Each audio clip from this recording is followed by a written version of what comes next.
I'm Zach. And I'm Darcy. We're an LDS couple who struggled with unwanted pornography in our marriage for many years. What was once our greatest struggle and something we thought would destroy us has become our greatest blessing and triumph. Our hope is that as you listen to our podcast each week, you'll be filled with hope and healing and realize that you too can thrive beyond pornography and create the marriage you have always desired.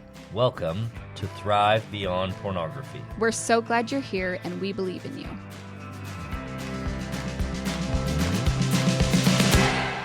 Hey everybody, welcome to Thrive Beyond Pornography. I'm your host, Zach Spafford. And I'm here today too. Are you? I am. I'm so excited. I'm glad you're excited. Hopefully other people are excited. I hope so too. This live studio audience is really going to enjoy this. You're like, wait a minute, they do a live studio? No, it's just you on your podcast listening to us. Hey, don't forget that this week starts group coaching. So if you want to get group coaching for this year and you're like, I need something to get me started, to get 2024 to be the first year that I don't look at porn for the whole year, group coaching is a great way to start. It's very inexpensive. You can go to thrivebeyondpornography.com/group 2024 and sign up. I'd love to see you there. This podcast is going to be a quickie. A quickie? A quickie. Not the kind of quickie you think, but it's going to be a quick podcast because at the start of the new year, we wanted to give you and your spouse an actionable skill that you can begin to practice to renew your marriage in 2024. One of the most difficult parts of a marriage is the tension between belonging to our spouse and belonging to ourselves. On one side, there's this desire to be on the same page and comfort and meet your spouse's needs and be an indispensable part of their lives, right? And on the other side, there's this need to be your own person, not always servicing your spouse, willing to own positions that your spouse may not like or agree with. That's a pretty tough balancing act, I think. Yes. How many of us want harmony in our home so much that we will just get with the program, even if we don't necessarily agree with it, because we want to be on the same page as our spouse, or maybe it's we want to keep the peace, or we put our spouse and our kids' needs before our own in order to feel needed and wanted in our relationship, or even that we have value and that we're worthy and we can justify what it is that we want and desire. This tension naturally exists because we choose to be in a relationship, and it's one of the greatest sources of conflict within marriage. One of the skills that we teach couples in our program is called hugging until relaxed. While couples practice this exercise, it helps them to see how comfortable or how uncomfortable they are very uncomfortable within their relationship. And it also gives them the space to practice quieting their minds down while still engaging in a close, intimate way with their partner. We learned this skill from Dr. David Schnarch's book, Passionate Marriage. He also describes how to do it in detail in his book, Intimacy and Desire. And this skill is essential for renewing your marriage and building it into a stronger, more resilient relationship that can weather any kind of difficulty that life brings, including a struggle with pornography. It's pretty difficult to master this particular skill because it's very disquieting. It's very uncomfortable. And it's going to reveal a lot about what's going on for you internally. It's also going to reveal a lot about your spouse. But it is a very simple task. It's a very simple skill. It's interesting because you said it was a very difficult skill to master. Yeah, I think so. And in my mind, I'm like, what do you mean it's a difficult skill to hug your spouse? Like, don't we? Everybody else is thinking that. What do you mean? Yeah, don't we hug each other all the time? And isn't a hug relaxing? I can tell you that early on in our marriage, hugs were not always relaxing. Early on in our struggles, probably till the last 5 or so years, hugs had sometimes an ulterior motive behind them. And they never were as long as hugging till relax. I would agree with that. All right. So let's start with how you do this. And then we'll talk about why it is that you would want to do this. So first, you're going to stand facing each other close enough to hug. I know you guys probably didn't know that step. Then the next one is you're going to hug your partner. The third thing you're going to want to do is focus internally on yourself and what's going on for you. So you're going to want to start observing your mind, listening to your thoughts, and really paying attention closely to your internal dialogue and what is going on for you.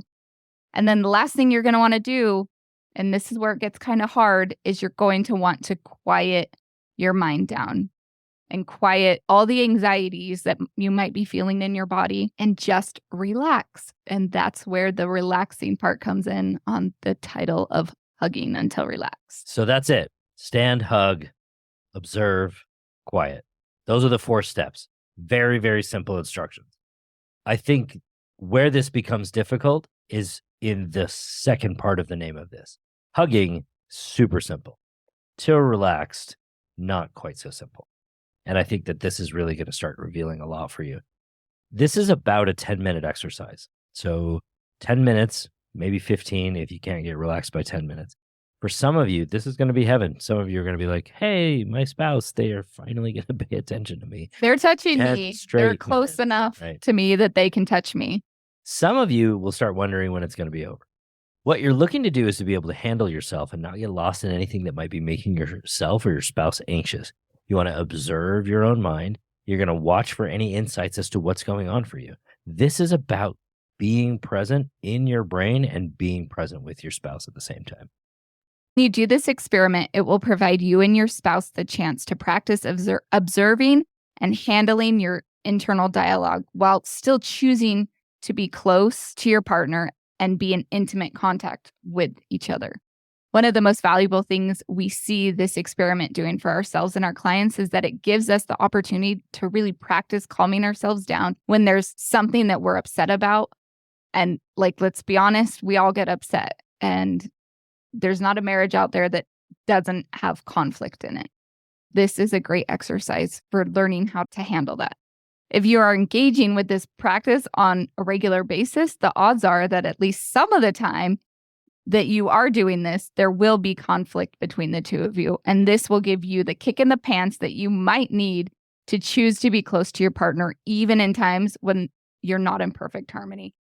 I know for Zach, his natural tendency, if there's conflict or if I'm upset, his natural tendency is to want to run away and just stay away from me until things kind of blow over or I calm down. So this is a great way to not be able to use that strategy, that defense mechanism, and have to be close to your partner. Using this process opens up a window into your relationship. And sometimes it's hard to see through this window. So sometimes it's useful to get a coach to work on this with you.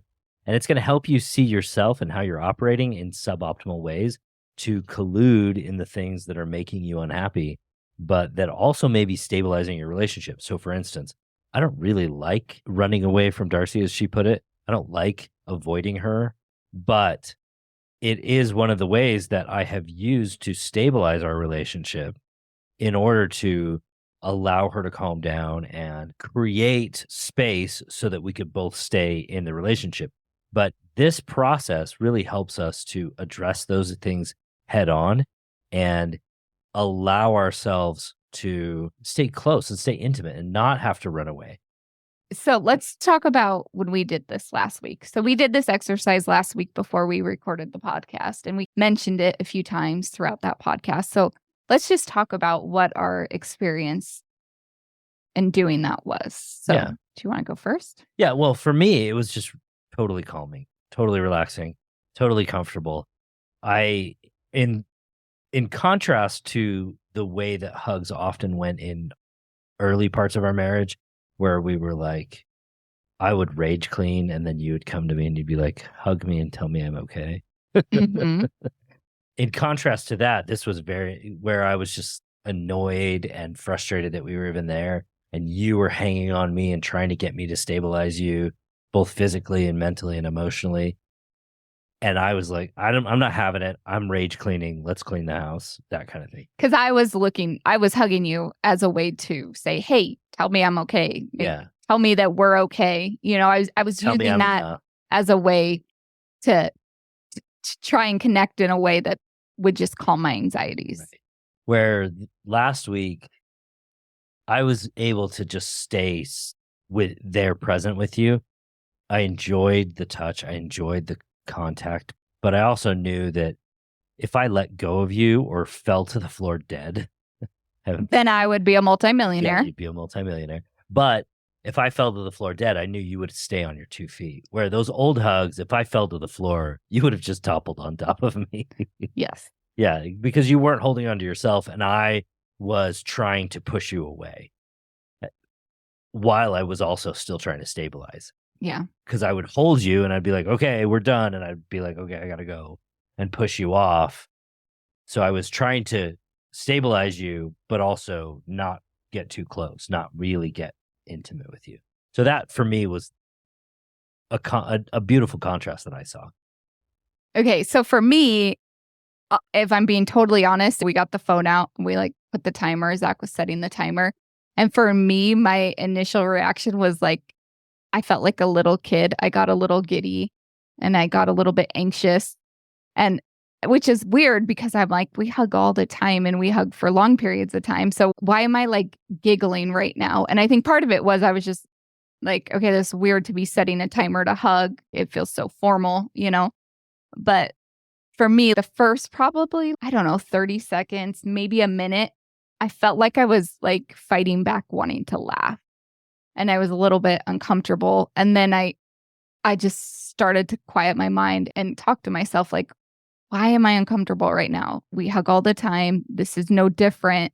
It's just for 10 minutes. And so I was very easily able to calm myself and just be present in that closeness. And it was nice. And I was surprised by how quickly the time went. And it was funny because literally 1 second before the timer went off, my brain was like, I wonder how much time is left on this. And Zach and I were both. And so 10 minutes just in that calmness, that's a really long time for us. Yeah. And I think for me, one of the things I noticed, I'm not used to having my arms up above my head for 10 minutes. And so I had to reposition and move my arms. And, like I had a little bit of thought like, oh, what's he going to think if I move? But. Well, and one of the things that the books talk about and that I think is really key in this is not making what your partner's doing about you. Because when we start to make what they do about us, that often creates conflict and tension and really makes us want to separate.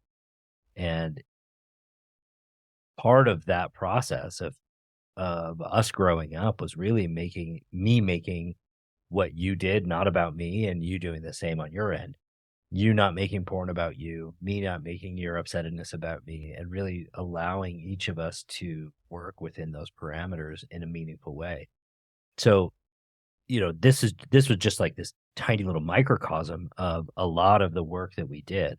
Mm-hmm. And that's why this is an effective tool, is because it really is a tiny little microcosm of what your relationship looks like and gives you some insight into what it is that you can adjust and work on. Part of the reason why we wanted to do this work with couples and not just with the person who's struggling with pornography is because you can remove a behavior, right? If the behavior stops, if all you do is focus on the behavior and you stop the behavior, it doesn't equate to a close, intimate marriage with your partner necessarily. The skills and the steps it takes to actually be known and be intimate with your partner is way more than just stopping a behavior. Yeah, absolutely. And when pornography is a part of your relationship, so much of what needs to be done to put porn in the past is to build a relationship that you can thrive with it. And the marriage that you had before pornography was part of it is gone. So it's time to build the one that you desire, the one that you really want. And if that's something that you're ready to do, go to thrivebeyondpornography.com and set up a free breakthrough session. We would love to meet with you. Yeah, absolutely. All right, my friends, try that out. Let us know how it goes. We want to hear how it goes. Send us an email, Zach@thrivebeyondpornography.com or Darcy@thrivebeyondpornography.com. And we will talk to you guys next week. Bye. Thanks for listening to Thrive Beyond Pornography. If you're seeking guidance and support to overcome pornography for good and begin creating a thriving life beyond it, check out my free webinar, How to Overcome Pornography with Skills That Actually Work. You'll learn practical, proven skills guided by an expert coach who has personally overcome pornography. Whether you're getting started for just yourself or along with your spouse, Darcy and I can teach you the tools that will help you put your life on the right path for you. Be sure to check out the show notes for a direct link, and if you could take a moment to leave a review wherever you listen to podcasts, it would mean the world to us. Your reviews play a significant role in helping others discover the show so they can join us on this transformative journey. Thank you for being part of the Thrive Beyond Pornography community. Until our next episode, stay strong, stay focused, and keep thriving.